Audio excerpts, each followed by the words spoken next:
नमस्ते friends, आज आपण कुरकुरीत असे मटार वडे बनवतोय। या मटार वड्यांचं टेक्स्चर तर पहा, काय अप्रतिम असंच आलेलं आहे। वाटाण्याचे पॅटीस म्हणा, कटलेट म्हणा किंवा मग मटार वडा असं यापैकी काहीही एक नाव तुम्ही देऊ शकता। याची चव तुम्हाला कायच सांगू, अगदी चटपटीत आणि क्रंची कुरकुरीत अशी चव याची बनून तयार होते। शिवाय अगदी पौष्टिक आहे।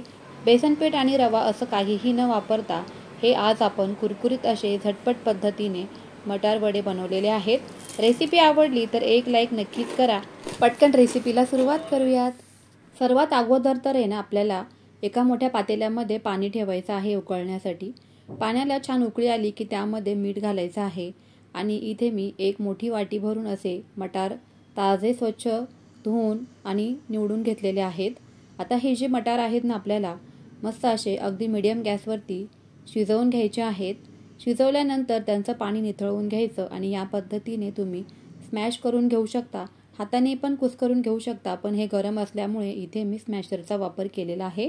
मिक्सरमध्ये बारीक फिरवण्याची अजिबात आवश्यकता नाहीये, कारण हे जे मटार आहेत ना, ते शिजल्यानंतर अगदी बारीक या पद्धतीने कुस्करले जातात। तुम्ही बघू शकताय। मिक्सरमध्ये घातले तर याची बारीक खूपच जास्त पेस्ट होऊन जाईल आणि तसं आपल्याला नको आहे, कारण आपल्या वड्यांना टेक्स्चर मग छान येणार नाही। आता इथे मी एक मोठी शिमला मिरची बारीक कट करून घेतलेली आहे।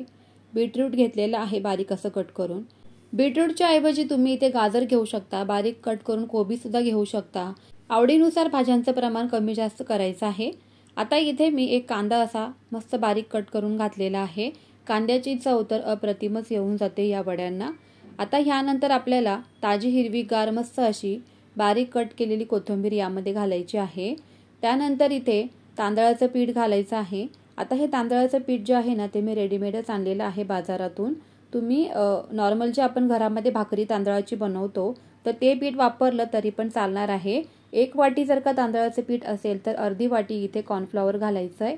चवीप्रमाणे मीठ घालायचं आहे। चाट मसाला घालायचा 1 चमचा, भाजलेली जिरा पावडर घालायची 1 चमचा, अगदीच पाव चमचा रंग येण्यासाठी हळद घालायची आहे।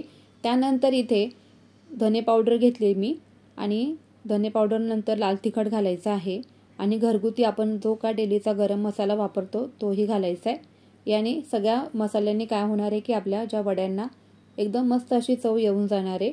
अगदी खास म्हणजे चाट मसाला घालायचा आहे, त्याने तर चव या वड्यांना अगदी चटपटीत अशी येऊन जाते।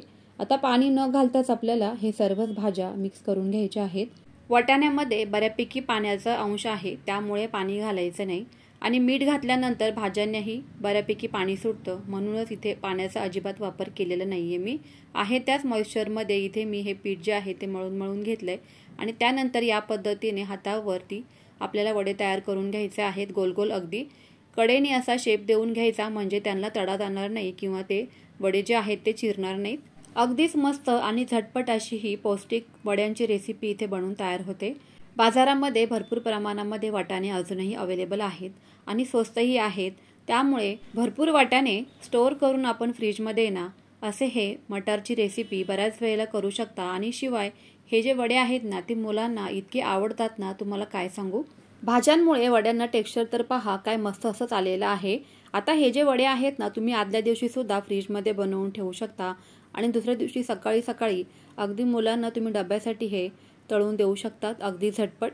आता हे जे वडे आहेत ना, लगेच तळून सुद्धा बघूया। तर त्यासाठी इथे मी एक पसरट आकाराचा पॅन ठेवलेला आहे।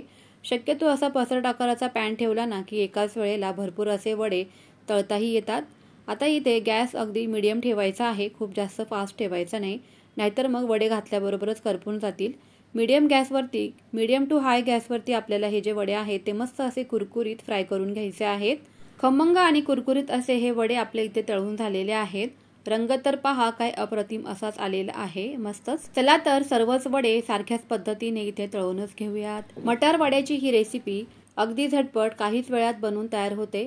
शिवाय मुलांना तर इतकी आवडते ना की मुलं अगदी तुम्हाला वारंवार करण्यास आग्रह नक्की करतील आणि घरातील मंडळी सुद्धा अगदी खुशच होऊन जातील, कारण बेसन पिठाचा आणि रव्याचा जराही वापर न करताही हे जे वडे आहेत ना, मस्त असे क्रिस्पी आणि क्रंची असे बनून तयार होतात। वडे अतिशय कुरकुरीत आणि क्रिस्पी असे बनून तयार झाले आहेत। आवाजावरून तर तुमच्या लक्षात आलंच असेल।